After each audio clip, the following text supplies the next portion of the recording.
منى زكي بتتباس عادي قدام احمد حلمي. الموضوع سهل، عارف ليه؟ لان هو اللي سمح لها بكده. قلت لك لو ما حطيتش حدود هتتركب. البنت مش هتحترمك الا لو حاطط حدود. لو ممشيها بالوفاء فاحب اقول لك ان الوفاء دي تبمك. لو البت نسيت احترامك هتنسى وجودك، ومن الاخر هتركبك. انا معاكي حلو خالص وحلوين مع بعض وبنتكلم بالادب، لكن النصيبه لو انت قلتي ادبك هديكي باللي في رجلي. السلام عليكم ورحمه الله وبركاته، ازيكم عاملين ايه؟ يا رب تكونوا بالف خير حبايبي واخواتي، كل سنه وانتم طيبين. قبل اي كلام لايك سبسكرايب تعليق حلو زيك، ويلا بينا نخش على فيديو النهارده.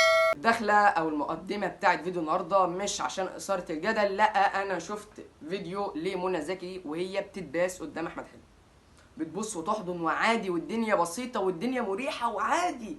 انا راكناك في الفرين زون، انت مالكاش لازمه. انت اوحش حاجه انت ممكن تمر بيها انك تكون مرتبط مع واحده وهي اللي ممشيه كلامها عليك.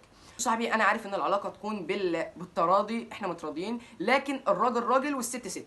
حاليا المجتمع بقى بيشجع الست انها تركب الراجل. انت اللي تمشي كلامك، انت نمبر 1، انت الاساس، انت تقدري تعيش من غير راجل. بص يا صاحبي، العكس النظريه اللي الناس شايفاها، يعني الناس شايفه النظريه الصح اللي انا هقولها لك، وهي عادي الراجل يعيش من غير ست.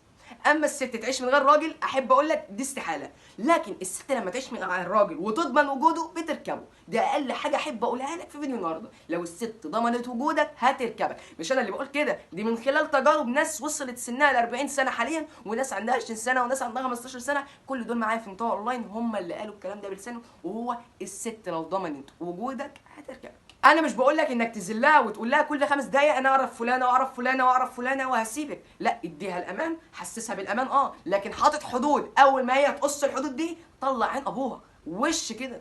وحاول بقى وانت بتعاتب ما تعاتبش بقى العتاب بتاعها سبتني، انت ازاي تسيبيني؟ احب اقول لك انت كده هتخسر. كده يبقى فيديو النهارده خلص، وما تنساش تحجز معايا في الطاوله اونلاين. هتكون على الرقم اللي قدامكم على الشاشه ده، وهتكون بسعر رمزي جدا، اقل من نص دولار، ب 25 جنيه، يعني ببلاش حرفيا. وبرده ما تنساش تطور من نفسك، يعني تطور من ذاتك وتستكشفها. سلام. الفيديو متعوب عليه جدا، ما تنساش اللايك والسبسكرايب والتعليق حلو زيك، واستنى كل جديد.